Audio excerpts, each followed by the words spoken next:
Frankly, I can't tell right now who intrigues me more. Ozzie Guillen, manager of the Chicago White Sox, or the incomparable Lady Gaga. But frankly, I'm leaning toward Lady Gaga. And hurricanes and earthquakes threaten to destroy the U.S., and Michelle Bachmann vows to finish the job. And we welcome you once again to Culture Clash, brought to you by the marvelous people at Flood Brothers. Flood Brothers, always think about them for your disposal service. I'm Chet Kopic along with Catherine Saxon. And right off the top, I want to talk about Dancing with the Stars, because my whole concept of seeing Chaz Bono, the offspring of Sonny and Cher, dancing on... Did you know that before the show happened? I had no clue. I had Culture Clash to the max. All I know about Chaz Bono is this. I thought his old man was Greg Allman. You corrected me on that, which proves that, yes, you can have dementia at my age. Here, I want to see Chaz Bono on that show. Okay. Because every time I look at Chaz Bono, I don't see just an average guy. I see a guy who ought to be playing middle linebacker for Hammond Knoll. I think he actually might appreciate that. But, all right, so you're thinking that ratings-wise, that he would do better if he was paired with... Oh, with a guy. Okay, see, I'm thinking with a Cher in female. the audience. He's legally a man. He's going to be paired with a female, and I'm thinking that he'll have better ratings if he's paired with a female. Although I wonder, how are the people in North Carolina going to react to Chaz Bono dancing with a guy? I mean, they're sitting there with, gaps in their mouth, and they're chewing tobacco going, what the hell's this? What's that queer doing right now, dancing with a guy? Why can't they bring Cher on? She leads the nation in facelifts. Wow. Are those your relatives, or? You'd be amazed. I have relatives from West Virginia. Don't go there. Okay. Because God knows I don't. Okay.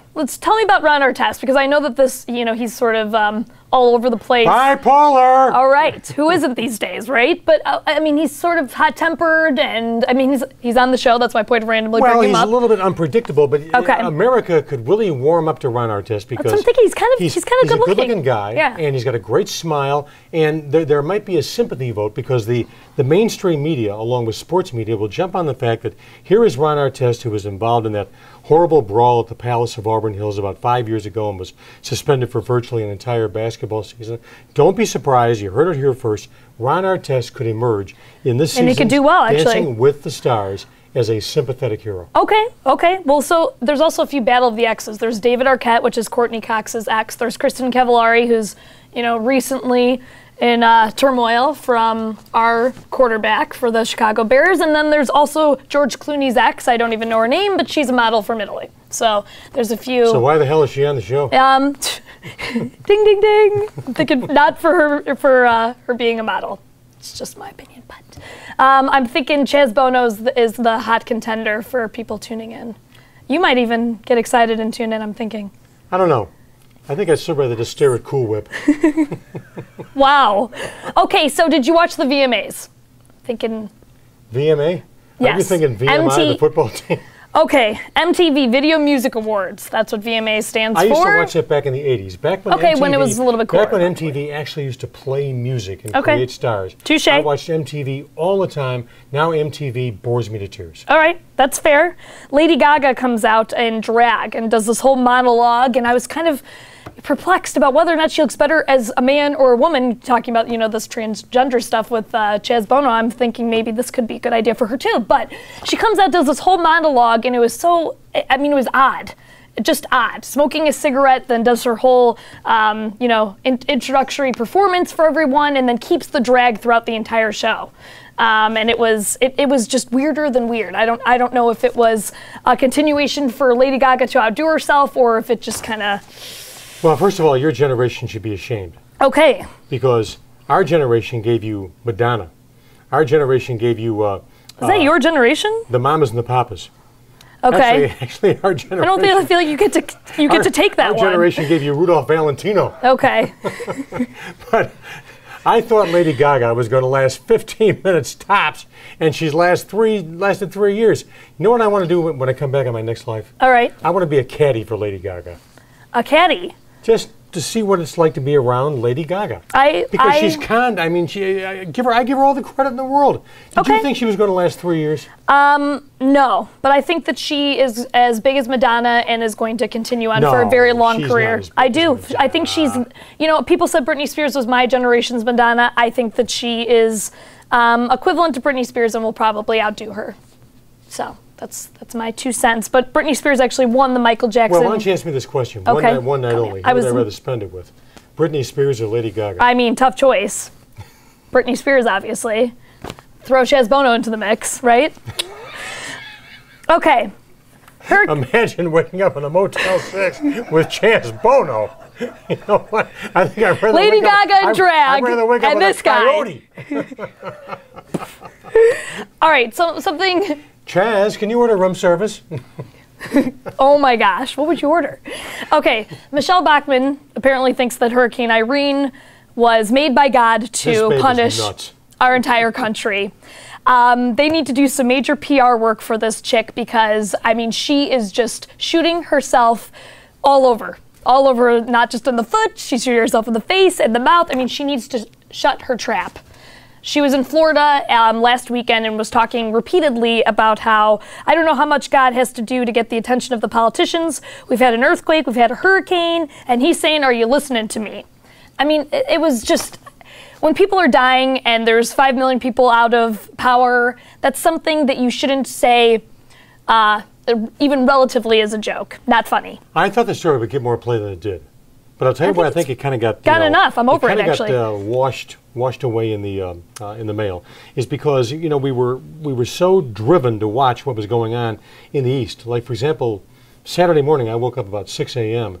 and I watched what was going on in the East until almost noon. I mean, I was mesmerized. Well, that's what you should be focused on instead of her, idiotic statements. But I mean, she makes these statements. Had they been made 3 months down the road, when you're inching toward Iowa and New Hampshire, they would have absolutely blown sky high. It would have been a time bomb so big, it would have been 10 times worse than Howard. Oh, so you think this isn't going to affect her that much? Oh, it's going to affect her significantly. But you know what? Her publicist said that, of course, it was an act of jest. Don't discount the religious right who thinks she's actually on target. As nutty as they may be. Look, you can't take a natural disaster where people are dying and make a joke out of it. It's not going to be funny. I don't know what you're thinking. And I think that she was sent by God to punish us. That's my personal belief. That Michelle Bachmann was sent to punish us? Yes, if anything was sent by God, it was her to punish this country. Well, you never heard any songs by Question Mark and the Mysterians. I haven't, you're right. You're right about that one. All right, can you tell me about Michael Vick? This guy just got a new contract, $100 million. Obviously, I think he's worth it. Maybe he should make a small contribution to PETA. But, okay, at first he was making 130, went bankrupt, now he's back. Do you think that he should be making, that substantial amount of money? Yeah, I do, because the Philadelphia Eagles, number one, are willing to pay it. Number two, he was the National Football League's Comeback Player of the Year. And this might not be the most popular statement in the world to make, given what transpired with Michael Vick and his fighting dogs. But the fact is, I admire this guy. He did his time. He came back. He's performed on the field. He's kept his mouth shut. I do know this. I think he learned his lesson too. Talking with Lester Munson, the legal expert from ESPN, this guy was raped financially by all of his family members. So, you know what? Congratulations, Michael Vick, and let's hope Michael stays the course. And he's a talented athlete, and he deserves the cash. And if I think he should give a little bit of PETA and call it a day. I think that would be good for. How would you feel, by the way? Given the fact that you're a huge sports fan, a real devotee. Yes. Who wouldn't dream of missing a Northwestern football I love game. where this is going. Continue.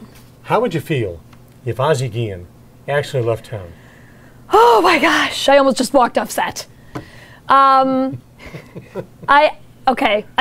Obviously he is, sports icon for the city of Chicago, but I wouldn't really lose sleep over it. I think I'd get over it pretty quickly. And maybe it would be beneficial actually for... He's the most vital figure in the city of Chicago for this reason. He is so gosh darn interesting. He is interesting, but I'd rather the team win. I'd rather the team do well. Who the hell would you rather spend the night with? But watching that guy interview is damn entertaining. Who would you rather drink with at Carmichael's? Chaz Bono or Ozzie Guillen? Oh my gosh, put the three of them in a hotel room, right? No, that's actually a tough call. But probably Ozzie. What, Chaz Bono and Ozzie Guillen? Oh my gosh. Well, it's depending if you want to cry or laugh. Chaz, very good to me. Chaz, it'll be like a bunch of tears. Ozzie, it'll be a bunch of... I don't know. Okay, so heading to a different topic, FEMA. And not a moment too soon. And not a moment too soon, okay? So obviously they're going to have to make some adjustments with what just happened with Hurricane Irene. Do you think this is, too bad for Joplin? Do you think going about this too quickly. It's hard to make the right adjustments for the little money that we actually have right now. Well, once again, it becomes a political football. First Right. of all, the two senators from Missouri did what they had to do politically, and what they did was justifiable, and that was scream bloody murder about the fact that the administration is going to lessen its support of the rebuilding of Joplin to concern itself with what transpired on the East Coast. But if you're Obama and you are the White House and you are looking toward 2012, you got to remember you're going from D.C. up to Washington, all the way up New England. Right. I mean, you can't afford to offend those states because those states will determine the 2012 election, Well, what's going to which in determine? its own way is sick. I was just going to say that is a little sick, Chad. But I mean, determining whether or not this is going to affect the 2012 election, I mean, this is a huge catastrophe that just happened, and I hate to compare it to what's worse, but yeah, it is worse, and it's unfortunate that we are having to choose between natural disasters. We should have enough funds for certainly that, and be cutting some other stuff. And it's I'm wondering how this is going to affect our serious budget cuts that are going to happen, or supposed to be happening, when all these natural disasters keep occurring. And global warming is continuing. So I don't see it getting any better. You done? I'm just saying. Because God knows I am. I'm just saying, okay? This is going to get worse. Mike North is over in the corner right now saying, I invested in these two palookas. Great choice. All right, that wraps it up for Culture Clash. We want to thank the marvelous people at Flood Brothers. Dementia. I'm Chet Kopic, along with the delightful Catherine Saxon. We're going to catch you next time around. Thank you for joining us today. Don't forget, send 25 cents in coin for a written copy of Culture Clash. And, well, that ad-lib is going nowhere fast. Kind of like the rest of the freaking show, for heaven's sakes. We'll catch you next time around. For Catherine, I'm Kopic. So long, everybody.